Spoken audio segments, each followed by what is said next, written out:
Andi's had a great career from 1976 to 2009. We want to show some of that history, including pictures of Andi, places that she worked, and some of the significant things that were happening in P&G during this time. I'll start with the fact that P&G had 53,000 employees when Andi started, and over 130,000 when she's retiring. P&G also went through a number of logo changes that you'll see. And you're looking at an issue of Moonbeams, which was an employee magazine. It doesn't exist anymore. But this is the May-June 1976 issue, and the company actually printed everybody's significant milestones in their lives. Certainly their anniversaries with the company, but also their marriages and births and deaths. So it was quite a different corporation in 1976. Let's take a look. What was your first day on the job like? I was 22 years old. I had not quite finished my bachelor's degree because I ended up having to go to work before I completed it, and so I completed it at P&G in addition to my master's degree. My first day on the job, I was a microbiology technician, and I seemed so young and so skinny and so gawky and innocent. I was a plant accountant for the Memphis South plant. I replaced Bucky Stubblefield. Bucky Stubblefield died suddenly on the John at work, if you can imagine. He had a heart attack.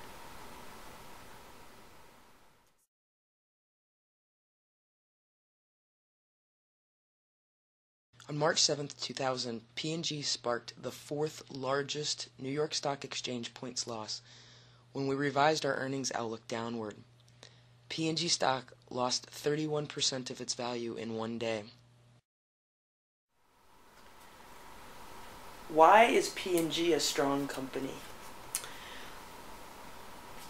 Because everybody in the company believes in the core values and principles. Always do the right thing. Everybody knows that.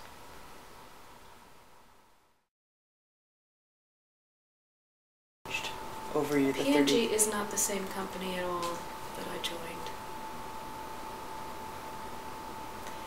It has the same core values and same core principles that it did in the beginning today, but it's not even recognizable as a company, as a competitive force in the marketplace. The marketplace has changed so much. Over 33 years, it's unrecognizable. Work happens much faster today. Decisions happen faster. Communication happens so much faster. We, in 1976, would take a week to make a decision and communicate it, whereas today it can be done in 5 minutes. Size-wise, it's hugely different. Back to the competitive aspect, though, back in 1976, we had a situation of guaranteed employment, basically. So if we were slow, you would find something for somebody to do. There was no such thing as increasing efficiency and effectiveness in order to be more competitive.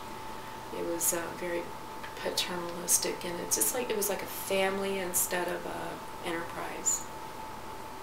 Whereas where they were looking out for all the members of the family, whereas today you have to look out for the shareholders, not the family itself, or the employees, just the employees. So, and everybody understands that and it works, but it was a different company. Andi has left a legacy at P&G through her work with the Gable Group. It's the gay, bisexual, lesbian, and transgendered employee group. And what follows are the milestones of that group and stories told by the people that went on that journey with Andi that culminated in P&G giving domestic partner benefits to all of its unmarried employees. Do you remember our first meeting with Waldo Jeff and his 2 associates? Waldo was so scared of the 6 of us. He didn't know what we were going to do. His writing on the board was like that. But you were really gentle and kind, and matter of fact, and he became one of our best allies. So I think that meeting was a good beginning.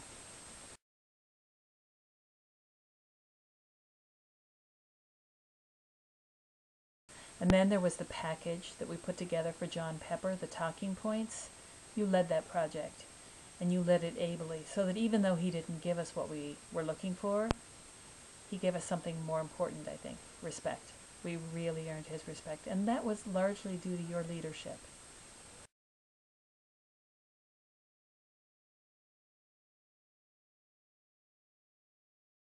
You know, we haven't seen each other much lately, but Andi is absolutely one of the deepest friends I think I have ever had. You know, she's got a kind of quiet courage that's really quite ferocious. You may not see it at first, people might not know that it's there, but she's really, really powerful when she wants to see a change made, and she can get so much done, and that's what I remember about her so much during those early years.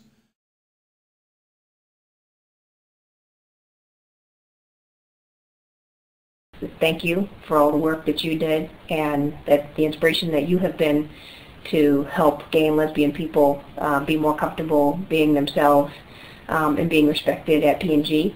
When I first met you back in the mid-90s, you were clearly an inspiration to me. And as you know, it takes an army of people working together to make a difference, but that army is made up of individuals.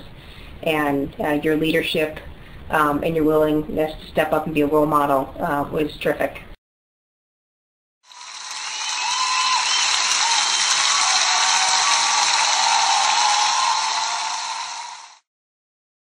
You were not just a leader, but a pioneer, along with a very, very small group of people willing to put everything, job, career, livelihood, well-being of your family, all on the line to drive forward for a better future. I thank you for joining me in this, and I'll always fondly remember the work we did together so effectively to change so much within such a short time frame. Thanks so much for your friendship. You will be missed. I wish you all the best in a happy, long, and prosperous retirement.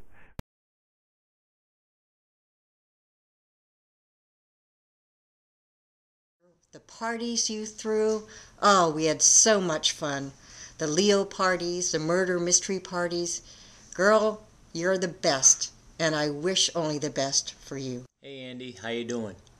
Listen, if you're having any second thoughts, just remember, you spent 231 dog years working, so enjoy the rest of your life, okay? Congrats.